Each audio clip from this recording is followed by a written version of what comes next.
कि problematic multicollinearity है। अब प्रॉब्लमैटिक मल्टीकोलिनियरिटी को रिजॉल्व कैसे करें? रिजॉल्व करने का तरीका जैसे मैंने पहले बता दिया कि जब हम इक्वेशन एस्टिमेट कर रहे हैं तो हम क्या करें, जिन वेरिएबल्स में मल्टीकोलिनियरिटी पाई जाती है परफेक्ट है उसको ड्रॉप करते हैं। ओके, ड्रॉप करते हैं। एक तो तरीका कार ये है और ड्रॉप करने का कि हम उसको एक वेरिएबल को ड्रॉप कर दें और दूसरे वेरिएबल को रख लें। लेकिन बाजू का स्टडीज ये कहती होती हैं हमें कि यार ये दोनों वेरिएबल्स को हम लोगों ने मॉडल के अंदर लाजमी लेके चलना है और ये हमारी कंपल्शन है, क्योंकि हमें हमारा जो क्या नाम है मॉडल है या जो हमारी थ्योरी है वो इन दो वेरिएबल्स के वो जो हमारा डिपेंडेंट वेरिएबल है वो इन दो वेरिएबल्स के ऊपर डिपेंड करता है और हमारी थ्योरी सपोर्ट करती है इस तरह के मॉडल्स को। अब जब इन तरह के मॉडल्स को आप लोगों की थ्योरी सपोर्ट कर रही हो तो फिर हमें इन दोनों वेरिएबल्स को मॉडल के अंदर शामिल भी करना हो और इनके दरमियान मल्टीकोलिनियरिटी पाई भी जा रही हो और वो भी मल्टीकोलिनियरिटी परफेक्ट मल्टीकोलिनियरिटी पाई जा रही हो, तो उस सूरत में हमें क्या करना है, हमें एक तरीकाकार है प्रिंसिपल कंपोनेंट एनालिसिस जिसे हम पीसीए बोलते हैं, हम उस टेक्निक को यूज करते हैं। अब पीसीए कैसे काम करती है? ओके, पीसीए करने का तरीकाकार क्या है? ओके, अब पीसीए को करने का तरीकाकार ये है कि जिन वेरिएबल्स को हम लोगों ने लेना है, जिनके दरमियान हम लोगों ने अपना देखना है कि मल्टीकोलिनियरिटी है या है पाई जाती है, अब हमने इन वेरिएबल्स को सिलेक्ट कर लेना है। सिलेक्ट करने के बाद ओपन कर लेना है, ओपन एज अ ग्रुप कर लेना है। मैंने इन दो वेरिएबल्स को क्या किया, सिलेक्ट किया, x2 और x3 को, इसको कर लिया ओपन एज अ ग्रुप। अब ये मेरे पास वेरिएबल x2 और x3 open as a group हो गए।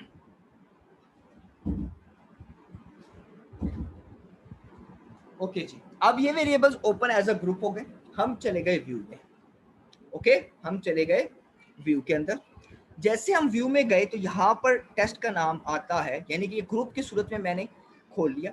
ऐसा भी हो सकता है कि 3 वेरिएबल्स हों, 4 वेरिएबल्स हों, वो डिपेंड करता है कि किन किन में पाई जाती है। ज़्यादा वेरिएबल्स में पाई जा रही है तो आप डिपेंड करता है या आप किसके ऊपर क्या करते हैं, क्योंकि पीसीए प्रिंसिपल कंपोनेंट एनालिसिस है तो आप इसको मुझसे बेहतर तरीके से जानते भी हैं कि प्रिंसिपल कंपोनेंट एनालिसिस क्या करता है। वो बेसिकली एक वेटेज लेके एक कंबाइंड सीरीज जनरेट करता है। ओके, मैं गया व्यू में। व्यू में जाने के बाद यहाँ पर है प्रिंसिपल कंपोनेंट। क्या है? Principal component. ओके, अब ये प्रिंसिपल कंपोनेंट है, ठीक है, जो हमारे पास यहाँ पर क्या कहता है कि हमें बाय डिफॉल्ट कहता है कि आपका प्रिंसिपल कंपोनेंट में आप टेबल फॉर्म के अंदर ये कंपोनेंट जनरेट करना चाहते हैं जिसके अंदर मैक्सिमम नंबर 2 और maximum eigen value multiple proportion 1 1 हो। मैं इसको बाय डिफॉल्ट लेता हूँ, अभी ओके कर देता हूँ। ठीक है, मेरे पास ये क्या आ जाता है, प्रिंसिपल कंपोनेंट एनालिसिस की वैल्यूज आ जाती है। ओके, अब ये कर क्या रहा है, इसकी वैल्यूज को, उनके टेबल्स को देखिएगा।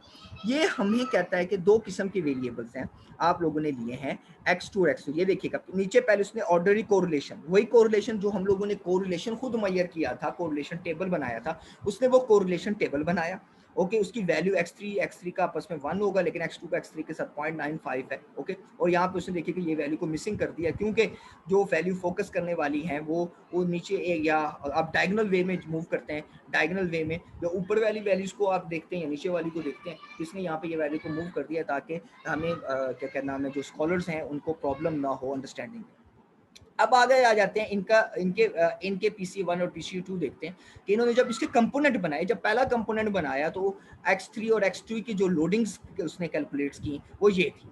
अच्छा जी, जब उसने PC2 बनाया तो वो x3 और x2 के ऊपर लोडिंग्स उसने ये कैलकुलेट की। ओके, और इनके बेस के ऊपर उसने आइगन वैल्यूज की जो वैल्यूज को डिटरमाइन किया, वो डिटरमाइन वैल्यूज करता ये है कि जो आपका वेरिएबल 1 है, ठीक है, जिसका वैल्यू 1.9 और डिफरेंस ऑफ प्रोपोर्शन 1 है, उससे कैलकुलेट करके कम्युलेटिव प्रोपोर्शन 1.99 बनता है और okay cumulative value of proportion 1 बनता है। फिर दूसरा वेरिएबल है, उसका प्रोपोर्शन उसके अंदर ऐड करता है तो वो वैल्यू इक्वल टू 1 करता है। ओके, तो ये नॉर्मली एक पीसीए की एक यानी कि पूरी मैं कहूँ एक थ्योरेटिकल हम उसको डिस्कशन में जाते हैं तो वो एक लंबी डिस्कशन बन जाती है कि पीसीए पूरी टेक्निक है, उसको पढ़ाने लग जाऊंगा मैं, तो मैं इसमें ज्यादा नहीं जा रहा। तो मैंने क्या किया, एक प्रिंसिपल कंपोनेंट एनालिसिस से इनके कंपोनेंट जनरेट किए।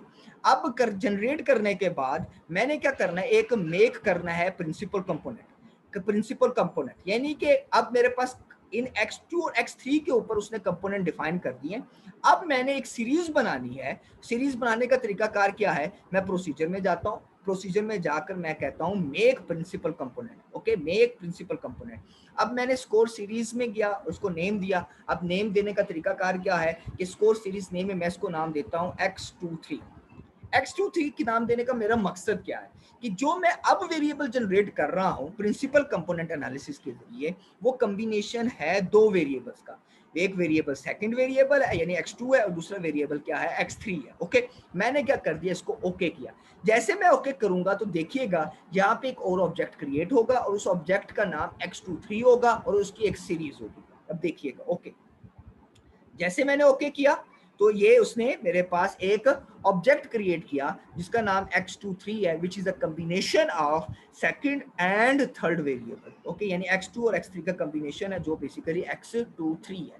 अगर अब मैं अपना मॉडल रन करता हूं तो मैं अपना यानी कि इक्वेशन एस्टिमेट करता हूं, कोई इक्वेशन को एस्टिमेट इक्वेशन है, मैं y स्पेस c स्पेस अब मैं x2 यानी ना मैं अब x2 लूंगा ना मैं x3 लूंगा, अब मैं क्या लूंगा x23 लूंगा, which is the combination of second and third variable through the principal component analysis. अब ये एक मेरा वेरिएबल डिटरमाइन मैंने किया जो दोनों वैल्यूज यानी x2 और x3 के बेस के ऊपर करता है। मैंने उसको लिया और मैंने ओके किया। जैसे मैंने ओके किया तो मेरे पास अब ये रिजल्ट्स आ गए। अब इन रिजल्ट्स को आप देखेंगे कि ये रिजल्ट्स क्या है, ये अब रिजल्ट्स हैं यहाँ पर। अब ये डिपेंडेंट वेरिएबल y है और इंडिपेंडेंट वेरिएबल क्या है, x23 है, जो बेसिकली प्रिंसिपल कंपोनेंट एनालिसिस के जरिए एक वेरिएबल जनरेट हुआ है और वो उसका कंबाइंड इफेक्ट है जिसका वो देखेगा कि वो दो वेरिएबल्स का कंबाइंड इफेक्ट y के ऊपर किस तरह से इसको इफेक्ट करता है।